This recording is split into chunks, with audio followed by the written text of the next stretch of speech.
As those whose plea is to restore New Testament Christianity, let me go on record as saying that I do think that we've restored the basic forms of Christianity, the proper response to the gospel, as is outlined initially in Acts chapter 2, the organization of the church with local autonomy for individual congregations, elders and deacons, as outlined in 1 Timothy 3 and Titus 1. And I believe that our assembly is structured basically after the New Testament. And in those assemblies we sing and preach and pray and partake of the Lord's Supper and make monetary contribution. But there's one area of restoration I think that we probably need to recognize that we could use a little area of improvement. And that area is the restoration of the spirit of New Testament Christianity. And by the way, is it our effort to restore New Testament Christianity or first century Christianity? That's your quiz for tonight. Is it our effort to restore New Testament Christianity or first century Christianity? And my response to that is that we want to restore New Testament Christianity.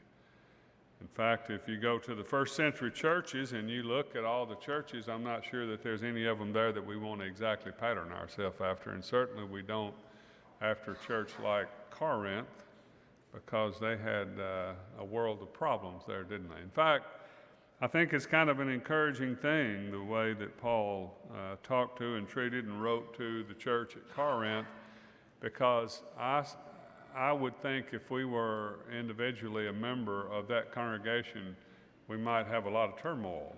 There would be a lot of things that we would probably struggle with, and maybe individual people and groups of people within that congregation that we would really have a hard time with.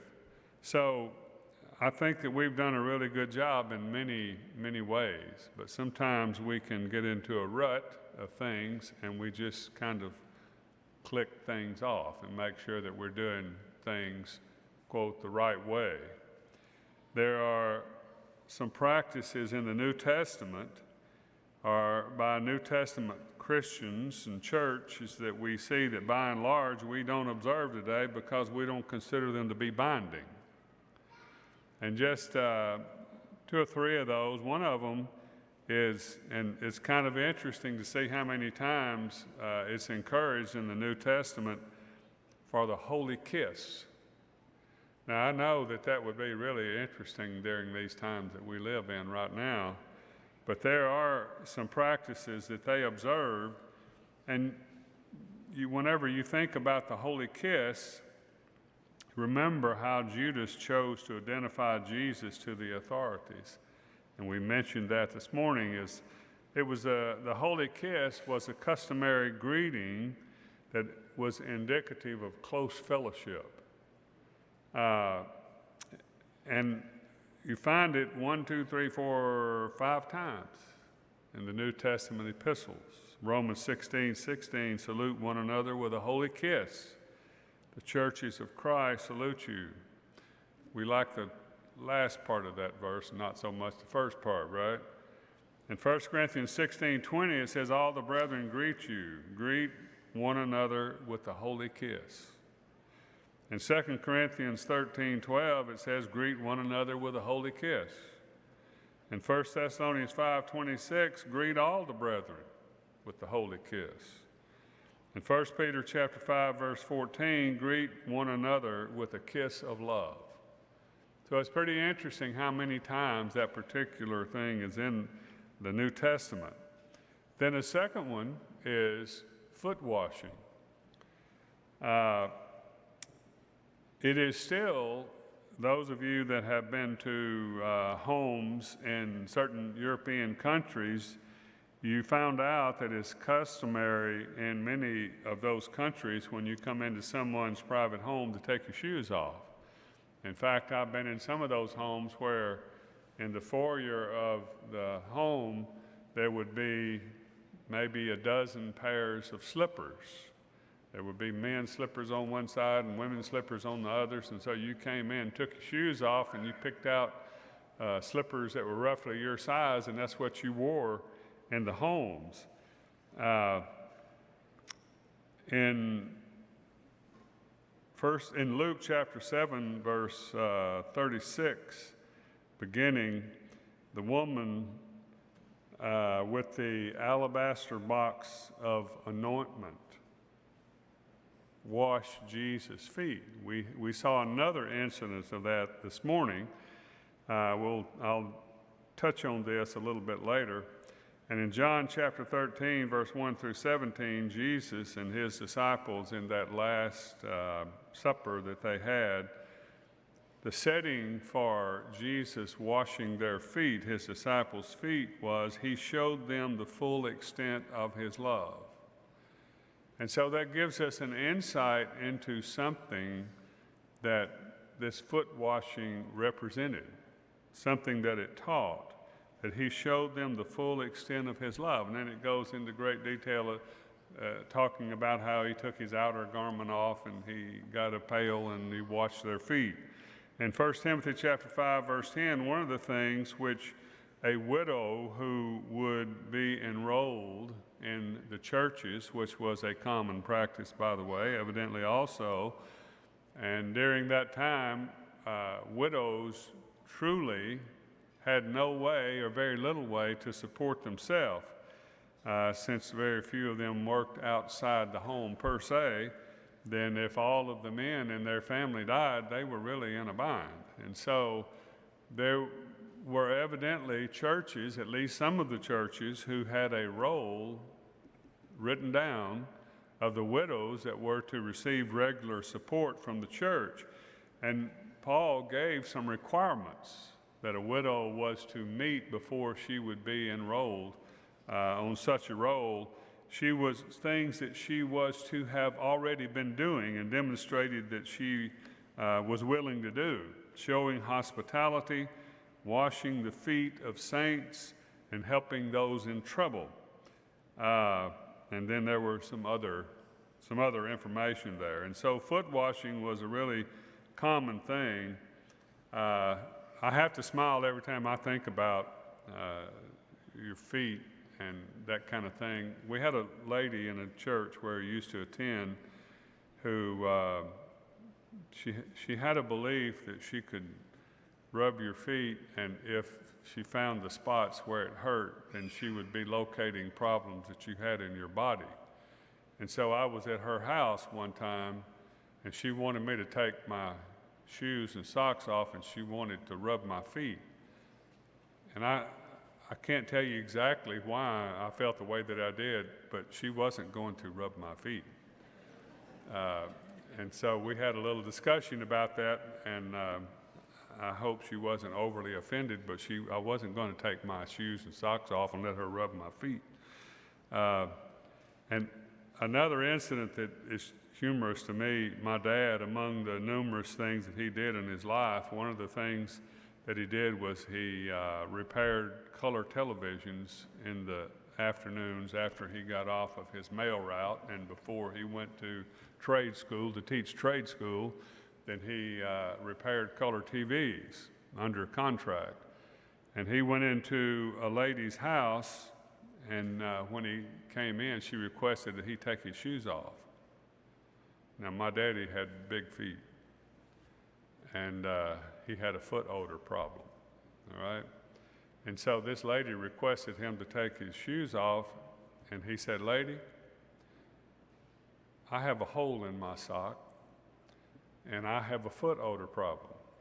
And if you want somebody to repair your TV and they have to take their shoes off, then you better call somebody else." And so she decided that she could allow him to wear his shoes in her house. And I laughed at him about that for a long time. A third thing that the church practiced in the first century was fasting. And I'm a little bit reluctant to put that in the same list with these two former ones. Fasting is obviously the abstinence of food or drink, and it goes back in the Bible into the Old Testament. And just FYI, there was only one fast that was ever required of Israel. Only one. They fasted on numerous occasions, but there was only one that the Old Testament required, and that's in Leviticus 16 on the Day of Atonement. And they were to fast from morning until evening. And then there were other times when it became a common practice to fast during times of distress. There was no specific command to do that, but it was a common practice among the Hebrew people and among others. During times of war or the threat of it, then you have fasting that took place. During times of sickness, and we have an example of that with David's infant son in 2 Samuel chapter 12. During times of mourning at the loss of someone in 2 Samuel chapter 1, whenever Saul was killed and his son were killed and David and the people mourned for him. During times of penance and confessing sin. In Jonah chapter 3, you have an interesting scenario that the king of Nineveh was involved in that practice. And he had no connection with God's people. And so it was a practice in that time, in that period of history. You have also King Ahab in 1 Kings chapter 21, during a time of penance that he fasted. You have fasting as commemoration of tragedy days like the burning of Jerusalem. In Jeremiah chapter 52, they established a time of fasting to commemorate that occasion. And then coming to the New Testament, and John the Baptist taught his disciples to fast often. In Mark chapter 2, verse 18, Jesus himself fasted. Mark chapter 1, Matthew chapter 4, in the wilderness following his baptism. But evidently, and I consider this to be important, evidently he did not bind this on his disciples. In Mark chapter 2, verse 18, John's disciples and the disciples of the Pharisees were fasting, and Jesus was questioned about that. Why don't your disciples fast? And so, regardless of his answer, and I'm not saying it's unimportant, but just the very fact that he didn't require his disciples to fast, I think is an important thing to take into consideration when we think about whether or not that is binding on Christians today. And then in Matthew chapter 17, we find a really interesting scripture whenever the disciples, a man brought his son to Jesus' disciples because he had this evil spirit in him and they couldn't cast it out, and so Jesus cast it out, and they wanted to know, why couldn't we do that? Because they'd been able to cast out demons before. But this particular demon, Jesus said, this type could only be cast out that when it was accompanied by fasting and prayer. Now, there's a lot about that I don't know and don't really understand, but it's there. In 1 Corinthians chapter 7, verse 5, it specifically stated that marriage partners are not to deprive each other sexually except for a period of fasting and prayer. And you should set a time when you're going to come back together. In 2 Corinthians chapter 6, verse 5, one of Paul's proofs of a sincere ministry, and this may or may not have been by choice, he was listing his hardships and all the things that he had gone through, the shipwreckings and the beatings and so forth. And he said, in hunger often, and it's the same word, it's fasting, going without food. And so that may or may not have been by choice. In Acts chapter 13, verse 2 and 3, the church at Antioch fasted and prayed prior to commissioning Paul and Barnabas on their first missionary journey. And so we have a number of instances about fasting. You go to the Old Testament and it tells what true fasting is, and it was being generous to people who were in need. And so there is a spiritual aspect of fasting and there is a physical aspect of fasting. But maybe in all of this, as we look at this and we put it in the backdrop of being something that is common for that period of time, not necessarily binding on the church today, maybe we've thrown the baby out with the bathwater in this thing. We have a tendency to do that, you know. For instance, in Romans chapter 6, verse 1 and 2, after having in great depth taught about justification by grace, then Paul will ask the question, because he knows that we as humans have a tendency to go from one extreme to the other. He says, what shall we say then? Shall we continue in sin, what? That grace may abound? And so, he obviously answers it no, and he explains why we shouldn't do that and must not do that. But we tend to go, okay, this was something practiced in the first century, it's not binding on us today, so let's just forget about it. Well, maybe we shouldn't completely forget about all these things. Each one of these practices reflects an attitude. When you think about it, what attitude is reflected by the holy kiss, a practice of the early church? And Paul, on several occasions, as we've read, encouraged them to greet one another with a holy kiss. Well, it is indicative of close fellowship, of acceptance, of a warmth to one another. And I realize that in our highly sexualized society, kissing is pretty much reserved for immediate family or for somebody that you may be dating or falling in love with. In fact, hugging seems to be increasingly suspicious these days, doesn't it? And I'm not just talking about during the pandemic, I'm just talking about in general. In fact, I remember a Christian man, relatively young Christian man, telling me one time, he said, "Ken, there's three kinds of people in the church. There's kissers, and there's huggers, and there's shakers." And he said, "I'm a shaker." So this holy kiss was reflective of a warm fellowship between one another. And I think we need to give that some consideration, that sometimes we just pass one another by, or we just come in and we get out as quickly as we can. And I will have to say, in all fairness, that's not really a criticism that I have of this congregation, but we need to be mindful of the fact that there are some people who are lonely. There are some people who need attention, and we need to be seeking people out that are in our assembly, and sometimes they're just off to themselves. One of the things that I used to do when I directed youth camps was I would have a staff meeting before all the kids arrived, and I would really emphasize to all the staff, I want you to be alert to kids that are off to the side here.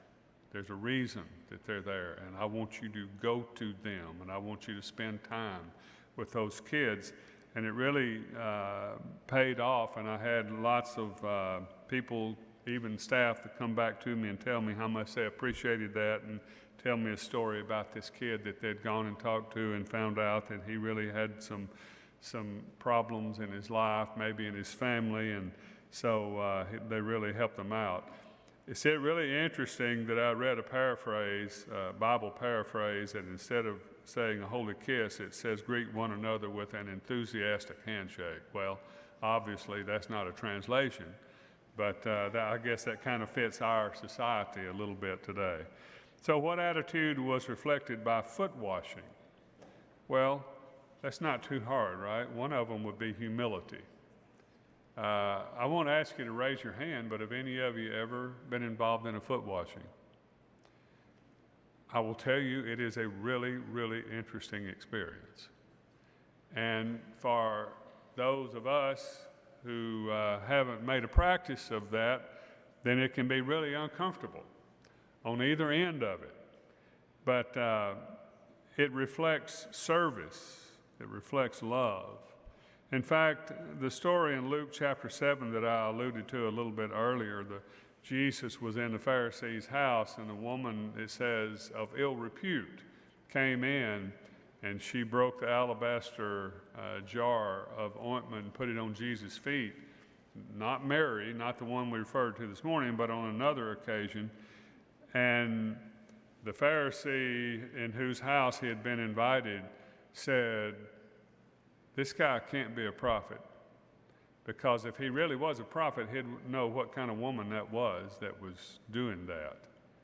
And Jesus, perceiving his thoughts, told a little story to him, called his name, and said there was a man who had two debtors. One of them owed him 50 denarii, the other one owed him 500 denarii. And neither one of them had the money to pay their debt. And so he forgave both of their debts.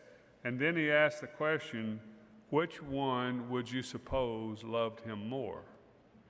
And so he's relating that to this woman who's behind him washing his feet with this precious ointment and with her tears. And the obvious answer to that is the one who has been forgiven the most. So why was that woman there? Why did she do that? Why did she dare? This woman that had this bad reputation in the community, how would she ever dare to come into a Pharisee's house uninvited and do that act of love toward Jesus? And I would suggest to you that it demonstrated her gratitude, that she was washing his feet because she was so grateful. Now, interestingly, we don't know why. We don't know what incident must have preceded her doing that. Why did she feel that strongly about Jesus that she would feel compelled to risk the embarrassment and the humiliation of coming into this Pharisee's house where she knew that she wasn't wanted? And it had to be an incredible sense of gratitude that she wanted somehow to express her gratitude to Jesus. And so foot washing certainly expresses humility, a willingness to serve, love for someone, and gratitude. I've thought before, if I gave out a general announcement that we're going to have a foot washing at my house, how many of you would come? And what about fasting? Prayer and fasting are often found together in the New Testament.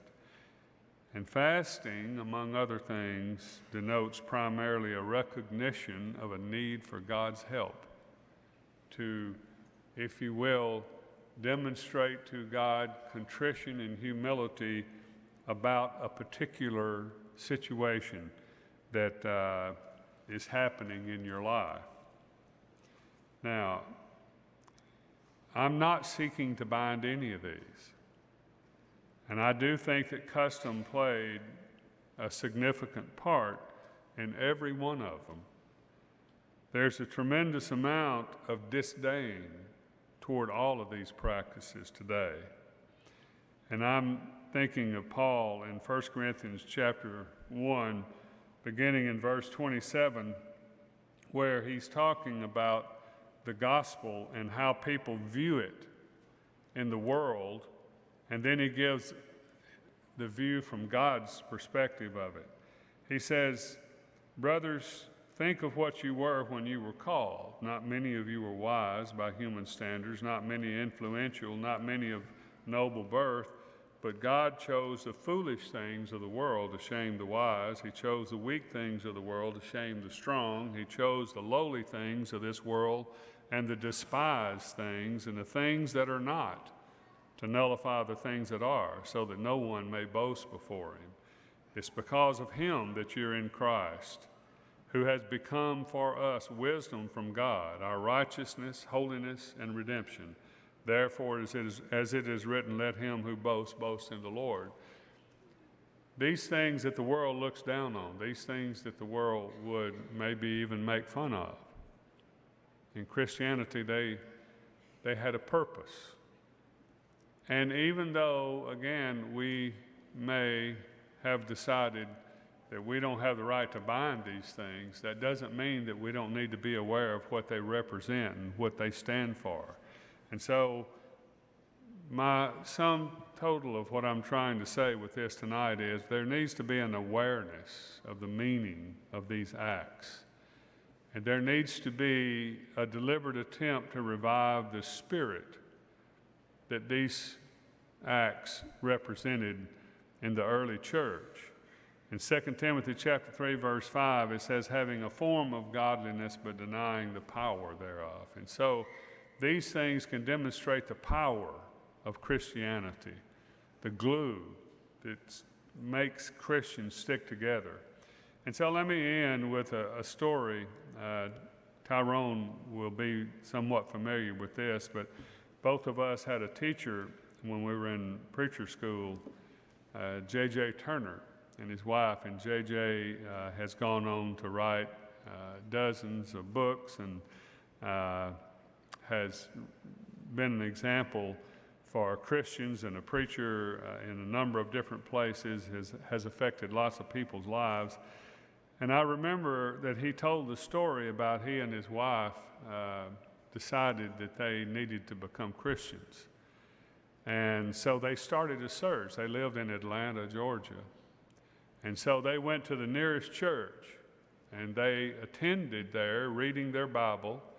They attended there for some period of time until they found something that they felt conflicted with what the Bible taught, and so they went to the leaders of that church and they discussed it, and they became dissatisfied, believing, okay, this is not the church that we're looking for.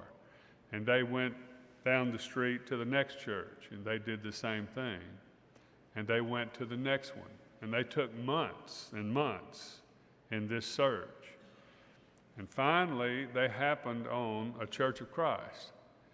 And they came in, they worshiped with the people that were assembled there. They began comparing that with what they found in their Bible. They would go back and they compared it. They went back and compared it. And he said, his wife's name was Isabel, and he said, we sat down one time and he said, I told Isabel, this looks like that this is a church that follows the biblical pattern, but I hope it's not. You know why? Because they were cold. And I think about how important it is. It's not just enough to have all the pieces in place. It has to be from the heart. It has to be because we love people like Jesus loved people. It has to be because we care about souls. It has to be because we seek out those people who are hurting. It has to be because we have a sincere desire to reach out and help people and bring people to the Lord. And that is characteristic of the Lord's church. You remember what Jesus said, by this the world will know you're my disciples, if you have love one for another. And so every one of these things characterizes, and they were ways of expressing the love within the Lord's church. And again, I'm not trying to insinuate that we should try to bind these things, but I am saying that we should restore the spirit that's involved in every one of those things. And having said all that, I have to also say that while we're not perfect, then we do, as a congregation, at least in my opinion, we do characterize this. But there are some things that we can do better. Every one of us needs to be reminded that there are times whenever the assembly's over, we immediately go and we meet with our little group of friends, and there are people who have come and they're interested and they need to see something other and hear something other than just this is the way, this is what's wrong, and this is what's right, and this is the way we do things. And they need to feel that sense of family and warmth and community. And so let's be reminded of that.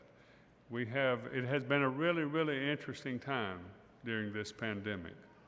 And there's upside and there's a downside. And so let's make sure that whenever someone comes and they visit our family here, or when there is a member that is having some struggles in their life, that we don't avoid them, that we make sure that we go to them and we sit down and we communicate with them, we express our concern and our love for one another. And so we're going to sing a song of invitation, and if there's a need in your life that can be met with a public response, whether it's to become a Christian or whether you need to repent of something in your life that you realize that you've allowed yourself to be led away from the Lord, or maybe there's something that you're struggling with in your life and you need the prayers of brothers and sisters. That's what family is for, and that's what we do. And so won't you come while we stand and sing?